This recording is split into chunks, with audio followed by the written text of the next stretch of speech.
Allez, donc désolé, j'avais oublié de lancer l'enregistrement, donc on démarre, on a loupé que le lundi, on en était au lundi. Donc mardi, on va avoir l'intervention de Jérôme Powell, une intervention de Jérôme Powell, donc à venir dans le calendrier. Il va parler donc, on sera en décembre, hein, on sera déjà en décembre. Donc sur décembre, le 2, il sera Jérôme Powell. Ah non, lundi, là, il est marqué lundi.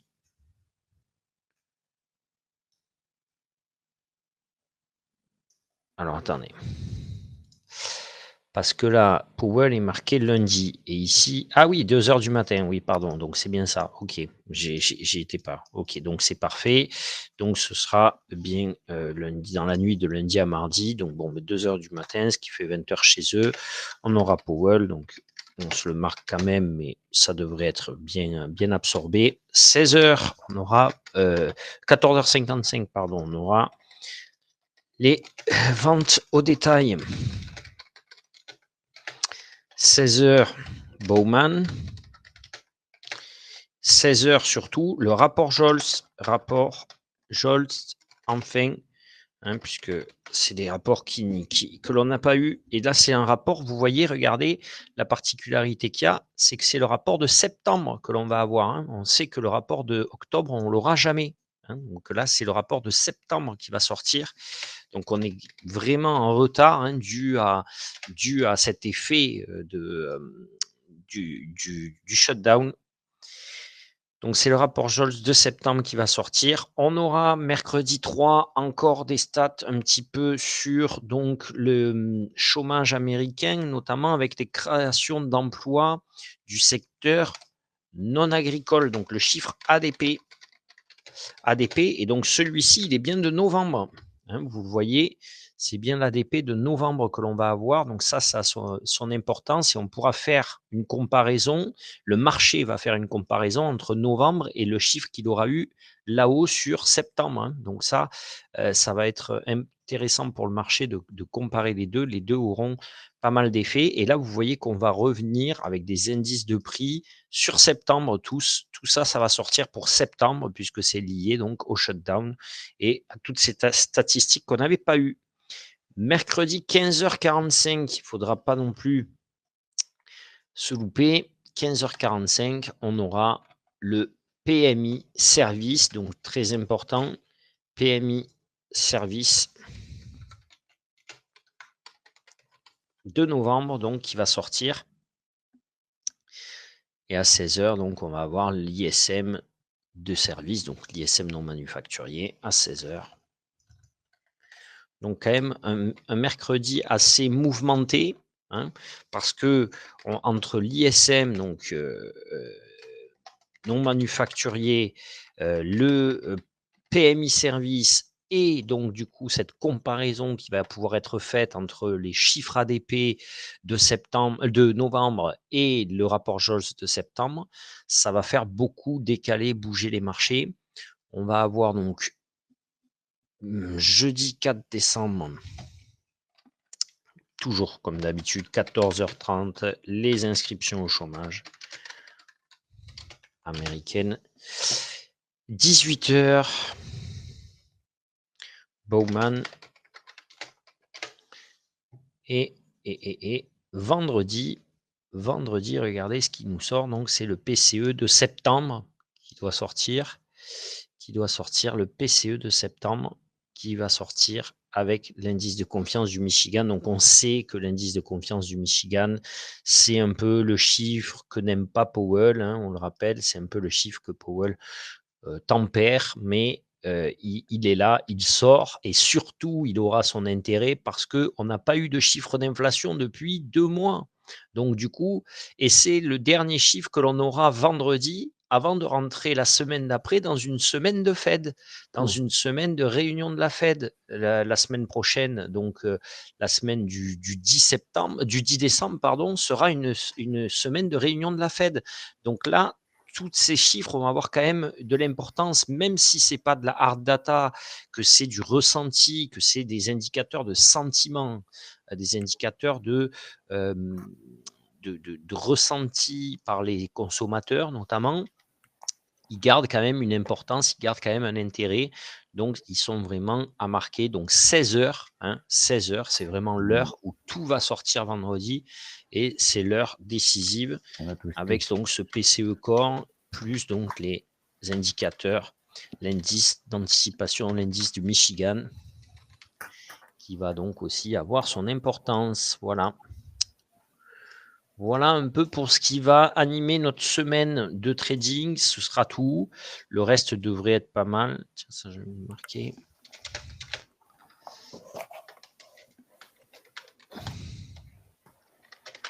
Joel, ça devrait donner un sens à la journée.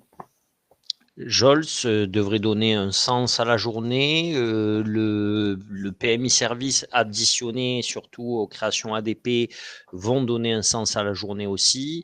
Et vendredi, Ouais, PCE, bien sûr aussi. Donc, on a quand même une belle semaine qui arrive avec un chiffre intéressant, au moins un chiffre par jour intéressant. Donc, c'est quand même pas mal. Ouais, Voilà, bien. c'est quand même pas mal. Qu'est-ce qu'on peut penser du marché? Tout d'abord, écoutez, la dernière fois, on avait un petit peu travaillé sur un marché avec une vision de marché qui pouvait être plutôt. On avait étudié plutôt une version, une vision baissière du marché. OK. Et là, je suis désolé parce que le marché, il a complètement rebondi. Alors, je suis désolé parce que j'étais passé à côté d'une info notamment, et c'est l'info de Williams. Williams qui. Alors, attendez, parce qu'on me demande un lien.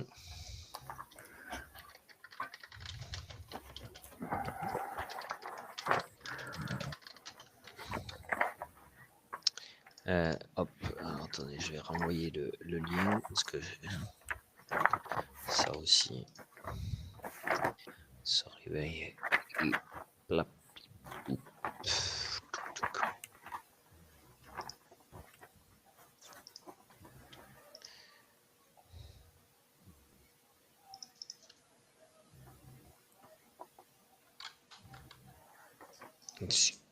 Agnès. Allez. Voilà, je viens de le renvoyer.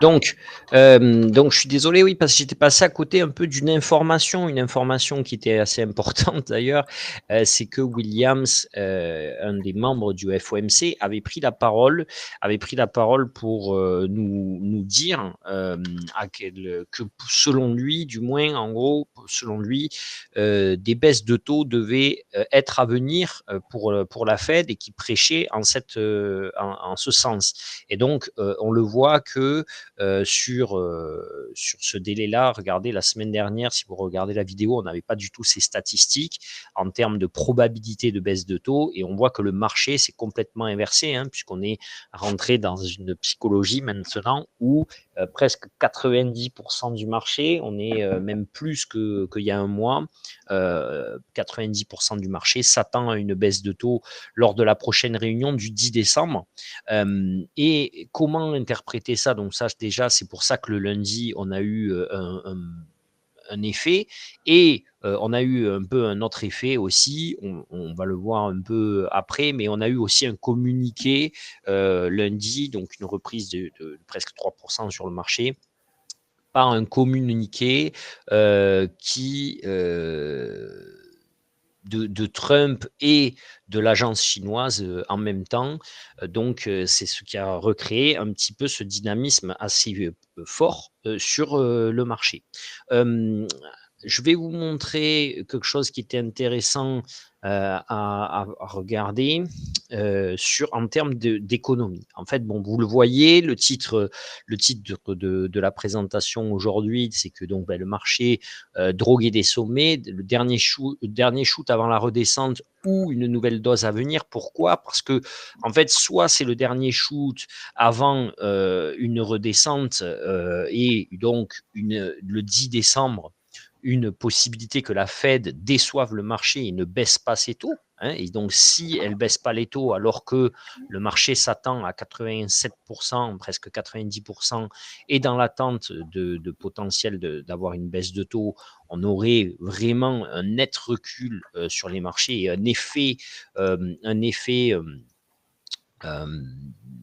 dopant, si on peut dire, ou un effet plus puissant sur les marchés de par la surprise que cela créerait, du moins pour le marché, soit on est sur un nouveau shoot, un shoot de plus, si la Fed baisse ses taux, parce que en fait finalement, si la Fed se met à baisser les taux, elle va offrir une nouvelle dose au marché, et donc le marché devrait pouvoir avoir son fameux rallye de fin d'année, puisqu'on sait que les marchés adorent avoir un petit rallye de fin d'année. On sait aussi que dans la semaine qui arrive, d'ici une semaine, 10 jours, on va avoir les chiffres du Black Friday. Visa et Mastercard communiquent assez fréquemment les débits, les dépenses, le nombre de dépenses qu'ils ont eu sur cette période-là. Et donc, ça nous tend la perche pour un travail qu'a fourni Anthony Morley. Anthony Morley qui travaille donc chez Rexcode, vous le voyez là en bas. Rexcode, c'est une entreprise, donc c'est une source quand même de la Fed notamment, et c'est un croisement d'informations qui est assez intéressant. Pourquoi? Parce qu'il met en avant un peu les différences majeures qu'il y a entre le marché et les data. Les différences majeures, pourquoi? Parce qu'il présente là les volumes de fret, et dans les volumes de fret, donc c'est les volumes de marchandises qui circulent aux USA, qui rentrent aux USA. Et donc là, on peut voir que sur ça, c'est du hard data par rapport justement à ce que je vous disais quand on parle de l'indice du Michigan, où on est sur un indice de sentiment. Là, c'est du hard data. Et là, on est sur une contraction du volume de fret. Vous pouvez le voir ici, il y a une forte contraction du volume de fret depuis quelques temps maintenant. Et qu'est-ce qu'on peut en conclure? Surtout, ce qui va être, il y a 2 points à regarder un petit peu là-dessus, c'est que la dernière contraction qu'il y a eu, elle était ici, la dernière zone de contraction. Ici, regardez l'année, c'est début 2020. Début 2020, c'est quoi qui s'est passé, qui a pu faire qu'on ait cet effondrement? Le Covid. OK. Maintenant, on va plus loin. Ici, regardez la dernière fois où on est basculé dans un Fred qui était en phase de recul en termes de volume de fret. On est à peu près sur 2009. C'est quoi 2008-2009? Les subprimes, exactement. Et la fois d'avant, on est ici, on est à peu près en 2003. Et 2003, c'est la bulle Internet. D'accord? Donc, en fait, toutes les fois précédentes où le marché est venu et passé en zone de contraction sous sur ce volume de fret en Amérique du Nord, aux États-Unis, on a eu une période de récession et surtout une période de crise mondiale dans les statistiques et dans les données économiques. Donc, c'est pas, comme je vous dis, c'est pas un indicateur de sentiment, c'est du hard data. Alors je dis pas, je peux pas savoir si cela veut dire que on va rentrer dans une crise économique, ou si on peut l'interpréter comme potentiellement un signal et puis ça repart. En tout cas, ce qui est sûr, c'est qu'il va falloir à un moment donné retrouver une certaine corrélation entre les marchés et ce qui se passe réellement dans l'économie, et notamment l'économie américaine. Et qu'est-ce que ça met clairement en lumière? Ça met clairement en lumière le fait que ce dont on a déjà parlé la semaine dernière. La semaine dernière, on parlait du fait que c'est l'investissement qui pèse majoritairement dans l'activité économique américaine. Donc là, on le voit bien, parce que ça veut dire que ce n'est pas la consommation de produits qui pèse sur le PIB américain, puisqu'on voit que le PIB en volume, ici, vous le voyez, il reste quand même, il l'accompagne un petit peu, il descend, ok, mais lui, il passe pas en phase de récession. Vous voyez qu'ici, on est en phase de récession sur la période de ce prime. On est en phase de récession forcément sur la période de Covid, puisque les boutiques sont fermées.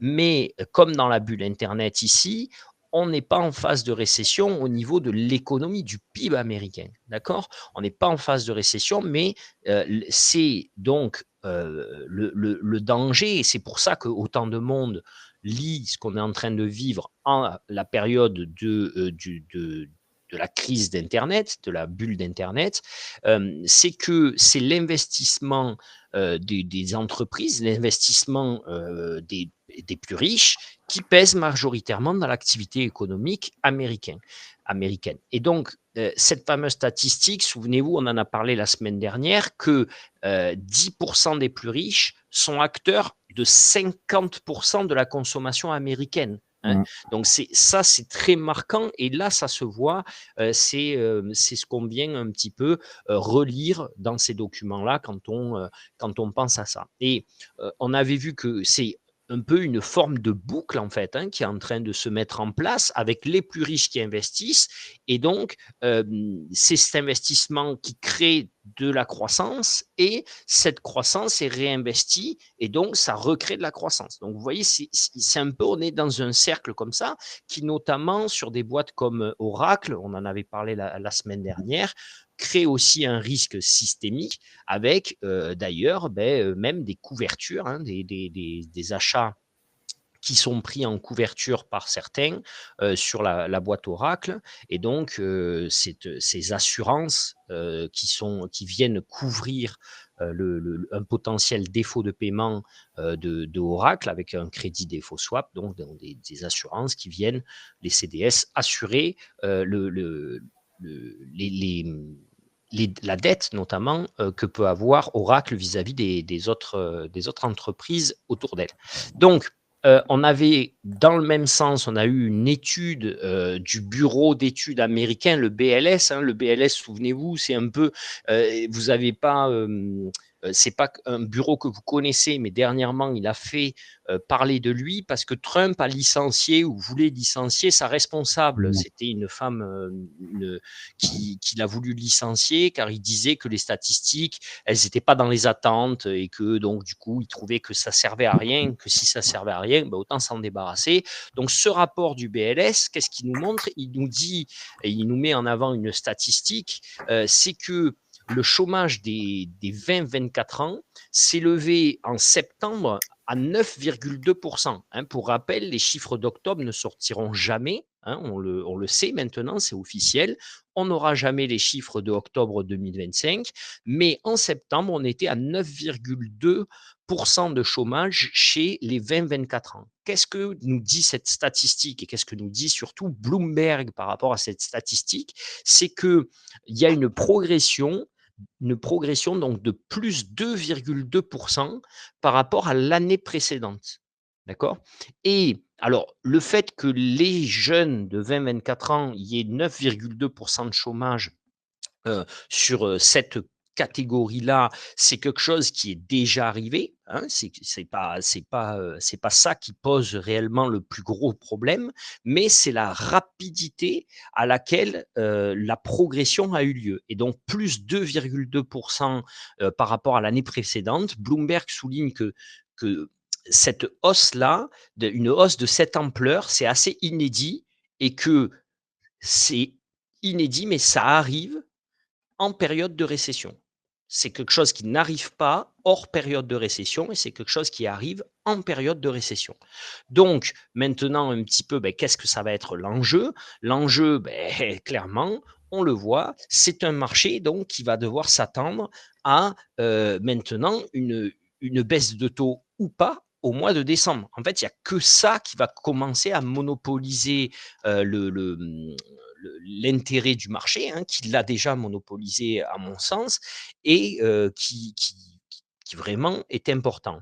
Ça me semble assez prématuré finalement de penser que le bear market aurait fini et qu'une certaine correction serait déjà à mettre de côté, à oublier. Oui, on a bien rebondi, mais je pense qu'on peut encore revenir en zone de correction. Euh, on peut revenir en zone de correction pour deux raisons. Donc la première, c'est que même si Williams a pris la parole donc vendredi dernier et donc nous a permis d'obtenir ce rebond sur le marché, on peut avoir c'était c'est quand même juste un seul membre du FOMC, Williams, hein, même s'il a des influences, même si il est bien implanté, ça reste qu'un seul membre du FOMC. On n'a pas tout le monde qui allait dans ce sens-là, on le sait. C'était, en plus, on l'a lu dans les minutes de la Fed précédentes, que c'était quelque chose qui, quand même, était un vrai débat ouvert au sein de la Fed et de ses membres. Donc, ça reste quand même assez dans les négociations et dans les discussions. Okay. Et le deuxième point qui nous permet de se demander un petit peu qu'est-ce qu'on peut attendre de cette réunion de la Fed, c'est quoi? C'est aussi, on le sait, le regard qu'on peut porter sur le rendement de l'obligation américaine à 10 ans. Et le rendement de l'obligation américaine à 10 ans, il dit quoi sur la semaine, même si c'était une semaine plus courte?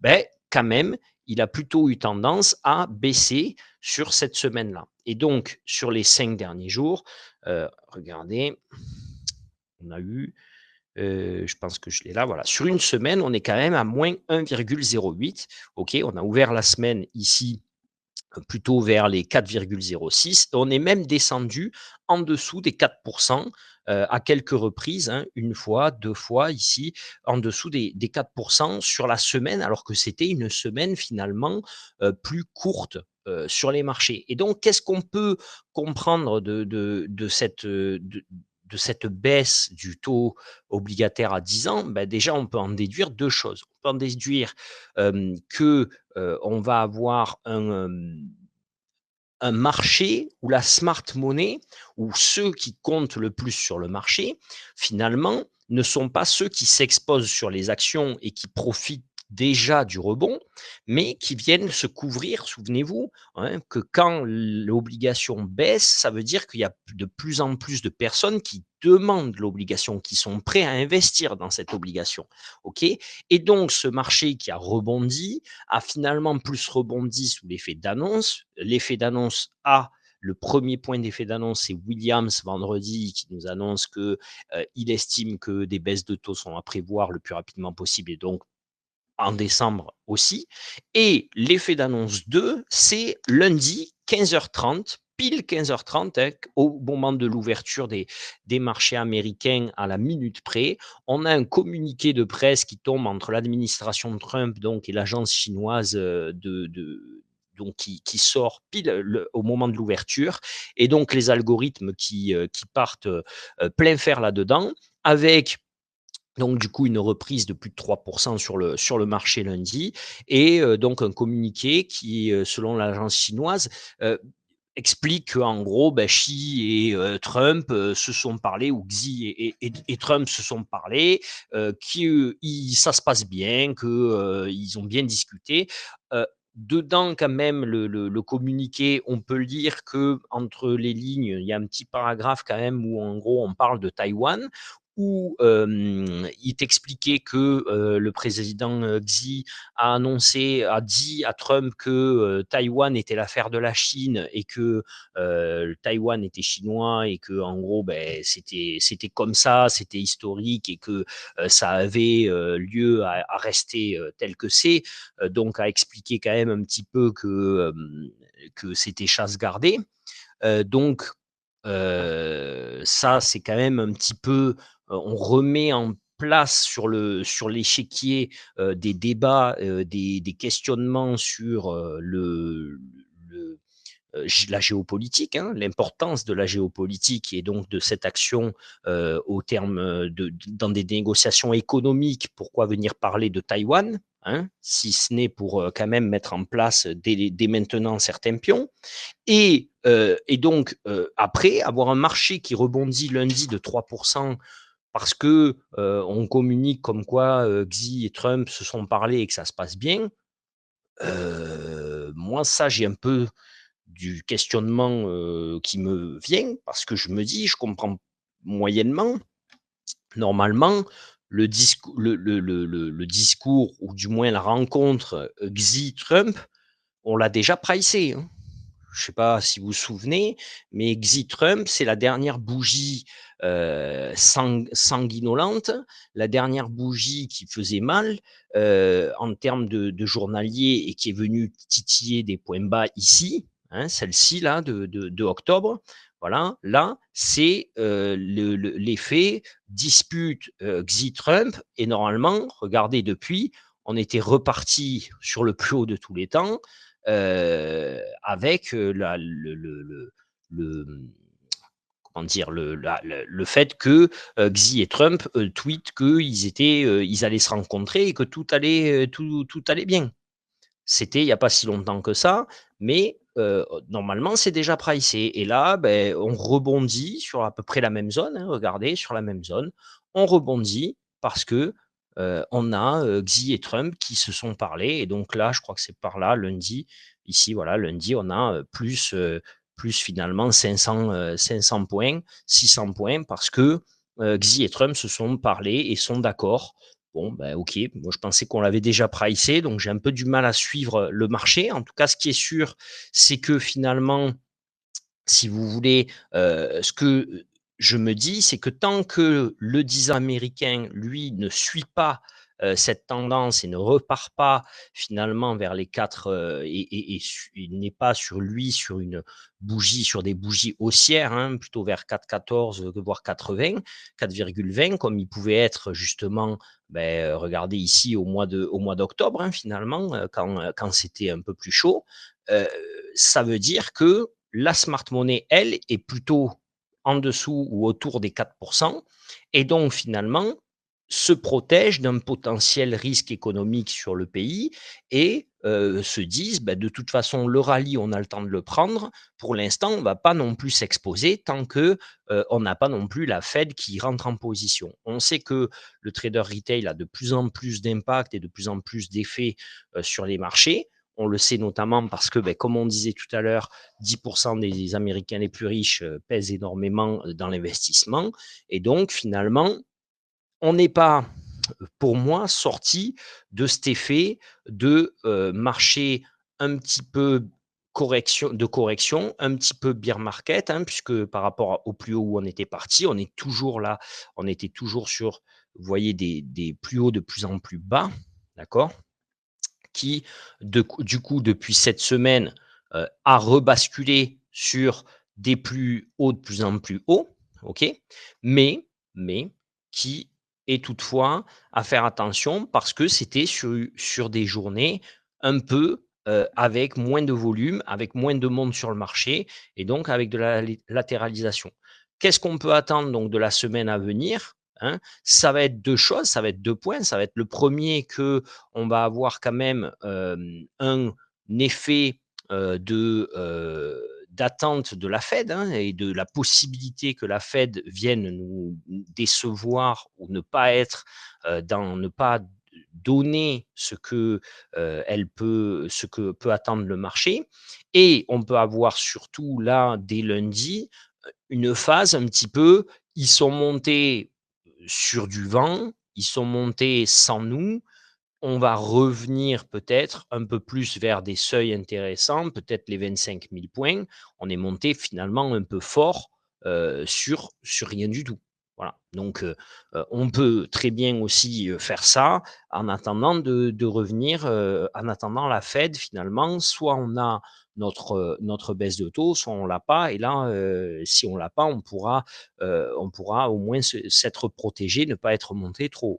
Ça, ce serait si on est raisonnable. Si le marché ne retrouve pas et si la smart money, en fait, si vous voulez, ce qui est assez nouveau depuis quelques temps, je trouve, c'est que le marché du trader retail est tellement devenu de plus en plus euh, puissant, pesant sur les marchés, que finalement, la smart money ne cherche plus à le liquider. C'est-à-dire que la smart money ne cherche plus à venir, vous voyez, comme ici, tuer les stops, faire sauter les effets de levier, et donc laisse le marché rebondir s'il y a besoin de rebondir, ne pas corriger, ne rester sur des points très hauts, profite de cela pour encaisser elle aussi des bénéfices et des plus-values annuelles.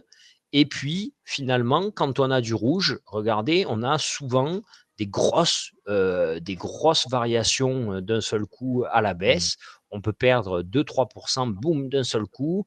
Et puis après, on les rattrapera. De toute façon, on le sait qu'on est plutôt sur des effets de V-bottom que sur des effets un petit peu de latéralisation comme ça. Donc, je trouve ce qui est changeant, c'est ça, c'est cette présence-là, cette acceptation de la part de la smart money de laisser remonter le marché en se disant de toute façon, on a le temps, nous aussi, pour rentrer et aller chercher du plus, je pense, parce qu'ils sont tellement bien placés qu'ils se disent que le plus les sert aussi, en fait, et qu'ils n'ont pas d'urgence, eux, à remettre une pièce dans la machine. Et ça leur permet d'aller se placer ailleurs et d'aller notamment se placer sur du 10 ans américain qui leur permet de sécuriser un petit peu plus leur position et de sécuriser un petit peu plus leur rentabilité. Donc, ça, c'est ce qui me laisse penser qu'on peut encore venir un petit peu corriger. Je peux me tromper, bien sûr, ça ne veut pas dire que j'aurai raison, mais on voit que le marché quand même a faim. Maintenant, le fait qu'il l'ait fait sur un créneau où il y avait moins de monde me laisse penser qu'on peut revenir un petit peu sur la zone, vous voyez, que l'on vient de franchir, en fait, tout simplement. Alors, pas pour non plus l'exploser, pas pour non plus l'exploser à la baisse comme ça, mais plus pour être dans cet esprit. Vous voyez comme on a fait la claque ici, et là, on voit bien que l'effet, vous voyez, ici, on est monté, on est revenu. On est monté, on est revenu. On est monté, mais là, on est très peu revenu avant de casser. Donc, on a latéralisé, on a repoussé encore vendredi. Je pense qu'on peut revenir sans qu'il y ait de risque. Vous voyez, prendre appui finalement sur cette zone qui était une pression baissière ici. Et une fois qu'on aura pris appui dessus, repartir à la hausse et finalement venir casser notre plus haut ici pour aller chercher celui-ci. De toute façon, le prochain target, on le voit tous, c'est celui-là, 25 800. On est d'accord. Je veux dire, c'est d'une évidence flagrante. D'accord. Donc, qui était ici, regardez, la zone de soutien, là, quand il était sur les plus hauts, c'était la zone de soutien, c'est devenu la zone bloquante à la hausse. Donc là, la seule chose qu'il peut venir chercher, c'est les 25 800. Mais pour aller les chercher, à mon sens, il faudrait lundi qu'ils reviennent prendre appui sur la pression baissière, prendre appui sur la pression baissière pour valider que c'est devenu un support et repartir, du coup, chercher Ça fait 25, 24, 850 par là. 25 800. De quoi? Non, Ah, ici, tu en parles bas, 25 000, ouais, 25 000. 25 000. D'accord. 25 000, en plus, c'est très cohérent. Oui, Voilà. oui, oui. 25 000, c'est très cohérent dans le chiffre. C'est très cohérent de revenir sur ce chiffre-là. Voilà, à mon sens, un petit peu ce que l'on peut venir chercher. C'est un peu la seule chose que je suis déçu d'avoir loupé, c'est que j'ai pas vu arriver le retour, on va dire, sur du marché haussier, à cause donc de ce manque, à cause de ce loupé d'informations sur William que j'avais pas lu. Donc voilà. Donc du coup, et de se louper donc sur l'indice CME où j'ai pas regardé que dans la semaine il avait fortement évolué à la hausse. Voilà un petit peu ce qu'on peut attendre. Qu'est-ce qu'on peut donc voir cette semaine? Donc comme je vous dis, donc là on va se marquer. Début de semaine, idéalement, il faudrait qu'en début de semaine, lundi, mardi, puisqu'on n'a pas, c'est pas là où on aura le plus d'informations lundi, mardi. Donc lundi, mardi, il faudrait qu'on ait un retour sur 25 000, d'accord, pour pouvoir avoir, exactement, pourquoi pas avec le rapport Scholz, pour pouvoir avoir cet effet de les 25 000, cette pression baissière est devenue finalement notre support. On s'appuie dessus.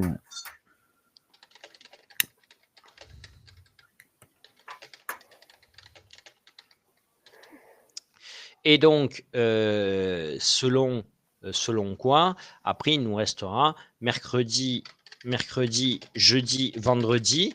Donc, pour mercredi, avec le PMI, service, on peut revenir donc direction 25 500. OK, vers là où on est, hein. Bah, alors pas à 500 points dans la journée, hein, mais peut-être mercredi 25 250 comme on a fait ici, vous voyez? Bon, même là, on était monté à 350 et après, vous voyez là sur cette phase d'accumulation que l'on a eue et après, retourner plutôt sur les 25 500 le jeudi. Et donc vendredi.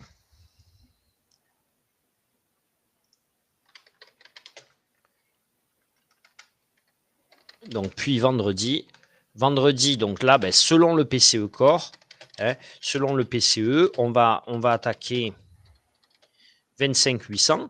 Pourquoi 25 800? Parce que pour venir donc casser, hein, revenir inverser, revenir prendre cette inversion de tendance, ok.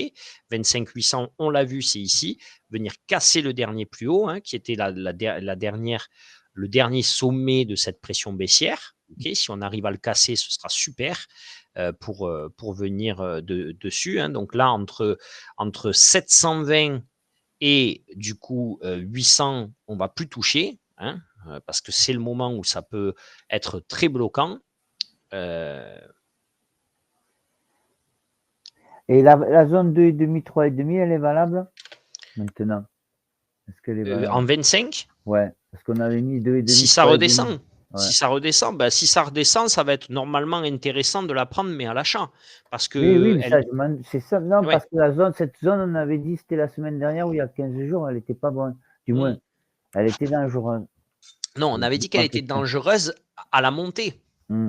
Et là, maintenant qu'on l'a cassée, si on revient dessus, elle doit servir de support. D'accord. Cette zone-là, en fait, c'est regarde, c'est celle-ci ici, de zone. Regarde. Ici, si je te mets le prix, tu vois, tu es à 290 là. Ici, hop, attends. Tac. Tac. Regarde ici. Là, tu es à 290. Tac. Elle est 288. Tu le vois? Ouais. Voilà. Donc, on voit bien qu'elle a bien servi une fois ici, et après, elle a été bloquante. Donc là, le marché doit revenir. Et là, d'ailleurs, regarde, quand on est monté et qu'après, le marché était avec des volumes jeudi, regarde jeudi, où c'est qu'on a bloqué? On a bloqué là-dessus avant de repartir. D'accord? Donc là, si le marché lundi, mardi doit venir s'appuyer sur une zone, ça sera une zone intéressante, la première, avant d'aller chercher la seconde.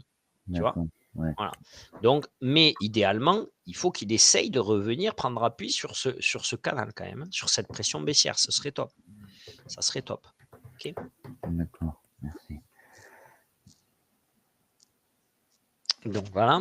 Donc, et bien ça, du coup, on va se le marquer. Donc, pas d'achat entre 25 750, on a dit, et 25 820, on a dit. 820. Et si retour sur 25 300, c'était 25, je crois, d'ailleurs, c'était 25 325, il me semble. Non, c'était dans la zone 25, c'était dans la zone 700 ou 500. Celle-là. Ouais.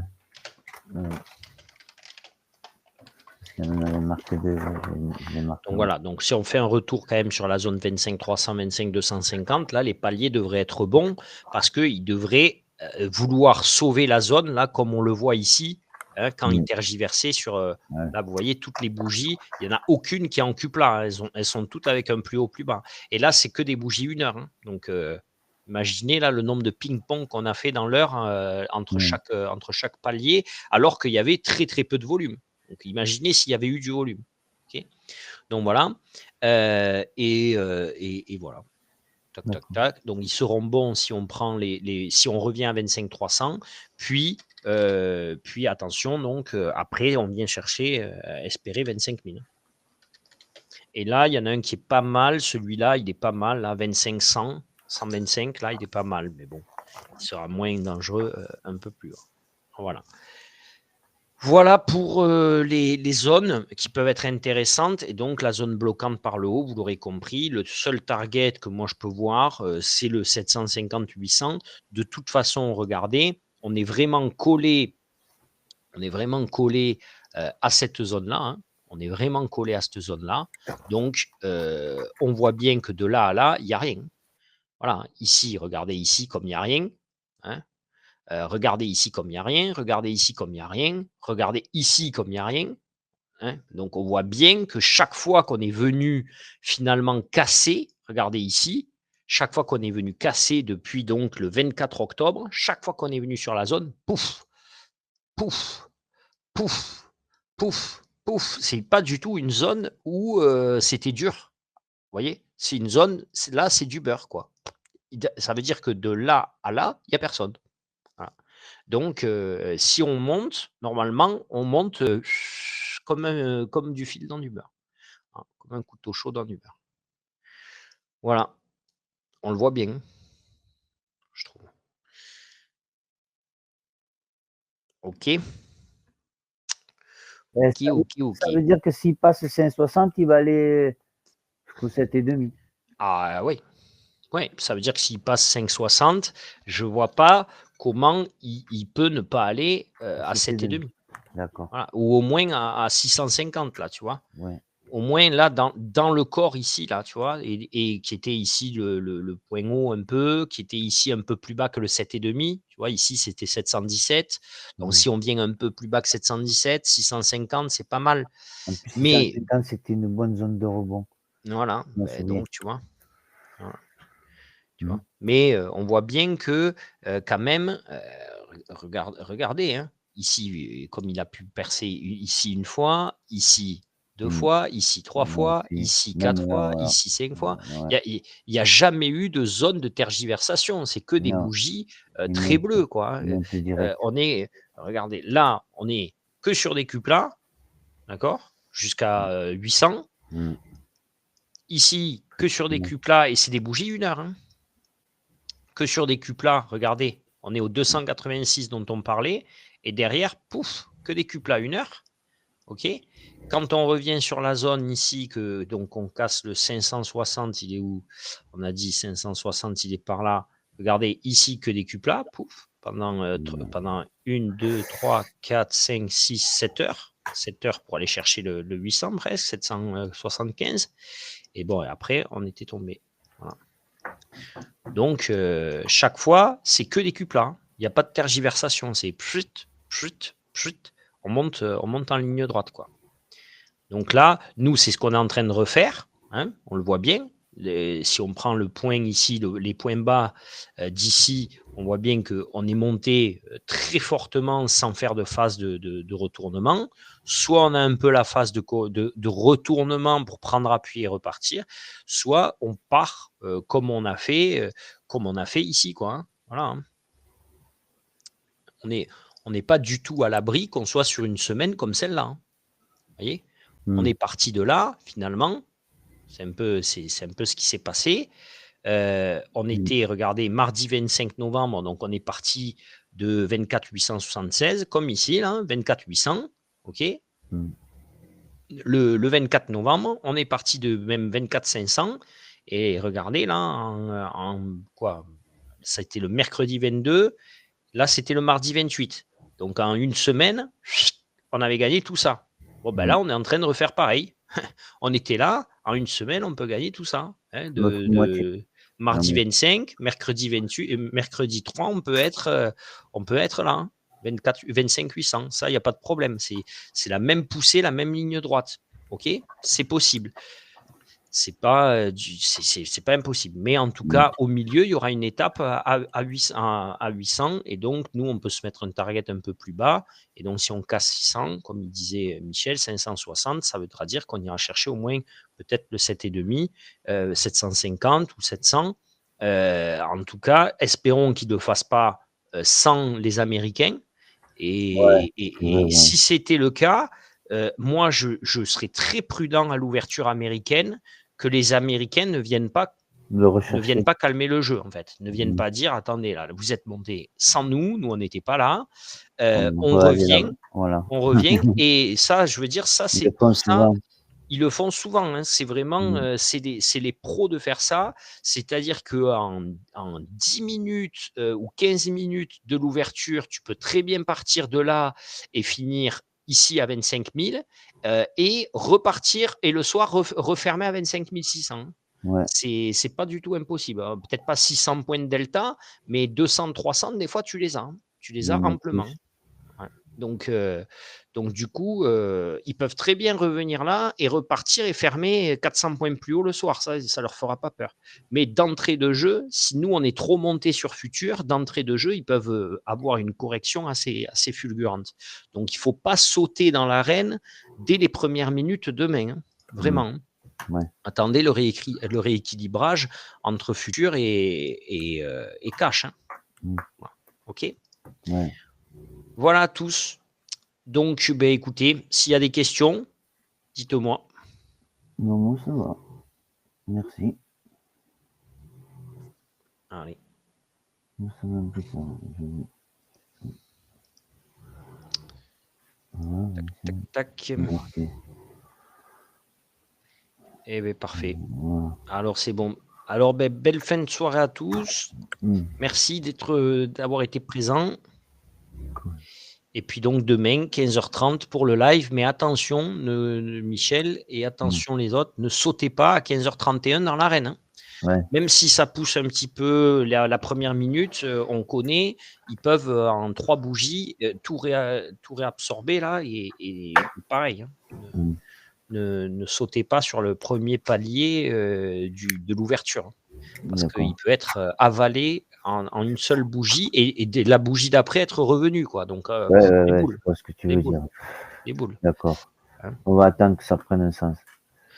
Ben, attendez que pas forcément, c'est pas une question que ça prenne un sens, mais peut-être attendez un petit peu les débuts des premiers volumes, que le marché il te semble se rééquilibrer, quoi, ou que les bougies elles fassent pas du 25 points chacune, quoi. Ouais, Voilà, c'est un ressenti, c'est pas une question d'horaire, c'est pas une question de se dire, c'est une question de ressenti, de se dire voilà, là ça y est, je sens que c'est un marché que je connais, que c'est un marché que j'ai l'habitude. Parce que des fois, les bougies, elles sont virulentes, mais comme elles tombent et elles respirent, tu vois, de 4, 5, même au-delà. Ouais, mais si elles tombent de 30 ou 40 points par 30, 40 points, voilà, il vaut mieux pas y être. Oui. Hein, il vaut mieux pas y être, c'est ça que je veux dire. Parce que là, on n'est pas à l'abri que demain à l'ouverture, ce soit le cas. Hein. Et donc, dites-vous, c'est bon, la journée elle démarre juste. Donc, donnez-vous le temps qu'il faut. Et quand vous commencez à voir que les bougies, ça y est, elles font du 10 points peut-être ou 15 points, ça devient un peu plus comme d'habitude. Là, on y va. Et si on y va d'entrée de jeu, ça peut être sauvage. Voilà. OK. D'accord, ça marche. Allez, écoutez, merci à tous. Et du coup, à demain. Ciao, ciao. Allez, bisous. Ciao à tous. Ciao. Et à demain, ouais. Bisous, bisous. Allez.